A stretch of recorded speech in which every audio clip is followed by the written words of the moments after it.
So my name is Rafi Santo, and I want to talk to you today about why kids need to know how to hack, why hacking is a political act, and why I think hacking should be the cornerstone of a new civic education. So a lot of people don't really like the word hacking. It kind of brings up connotations of breaking into banks and stealing credit card numbers. That's not what I'm talking about. I'm talking about a certain kind of technological industriousness, a maker disposition that's tied to innovation and creativity.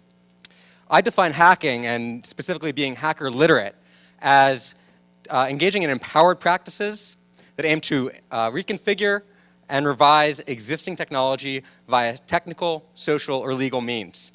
How is that political, though? To me, it's political because all technology is political. All technology is made by people. All people have politics, and those politics get baked right into the technology when they design it, whether they like it or not. We can see this in the tech that we use every day. Something like Wikipedia, for example, has values around collaboration baked right in. Something like Facebook has values around sharing personal information that are baked right in. These are political values, and they're right implicit in the designs. So what a hacker understands is that technology is malleable, though. Those designs, they're malleable. And if they don't really line up with our values, we can change them. We can move them around. The problem is that right now a lot of the wrong people get this.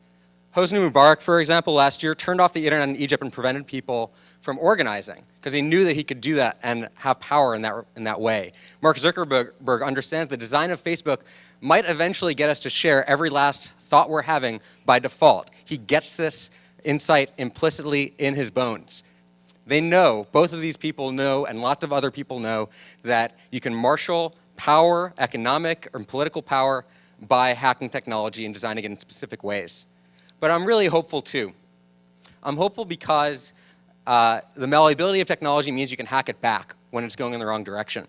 Like the FTC, they recently hacked Facebook by slapping 20 years of privacy audits on Facebook in addition to other regulations for the next 20 years. It's a great thing. We need more of this kind of stuff.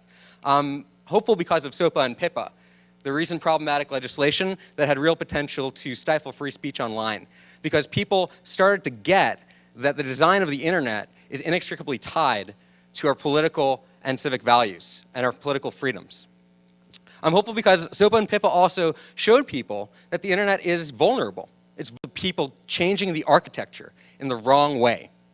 So sometimes being hacker literate means hacking an existing platform, like the FTC did to Facebook, but sometimes being hacker literate means actually saying, don't touch my platform, like we saw with SOPA and PIPA. This is about a literacy. It's not about doing one thing or another.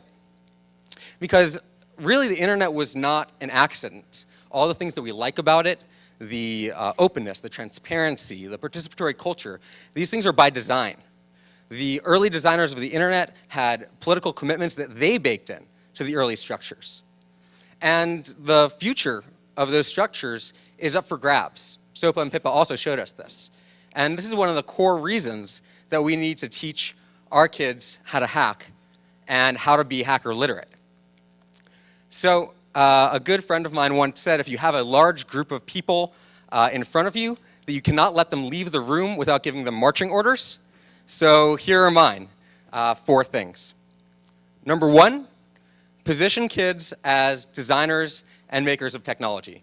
We do a lot of this here at DML. It's a great thing. We've got to keep on doing it. The more kids design, the more they will get that politics are inextricably tied to those designs. Number 2, talk with kids about the relationship between technology and values. We do this just like we do with media literacy. Have kids ask questions about what the intentions, biases, assumptions of the people that design those technologies are that they use every day. This is really important. Number 3, integrate hacker literacies into digital literacies. Digital literacies are largely about empowerment through technology. Bringing hacker literacies into that fold means getting kids prepared to be empowered in relation to technology. It's an important difference, and we have to focus on it. Number 4, embrace the subversive nature of hacking everywhere. Have kids hack your classroom, have them hack your library space, have them hack your community center, have them get the disposition early that everything should be hacked. It's not just about technology.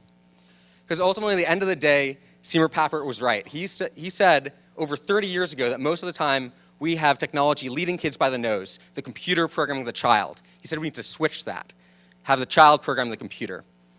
It's 2012. I think it's time we got started. Thank you very much.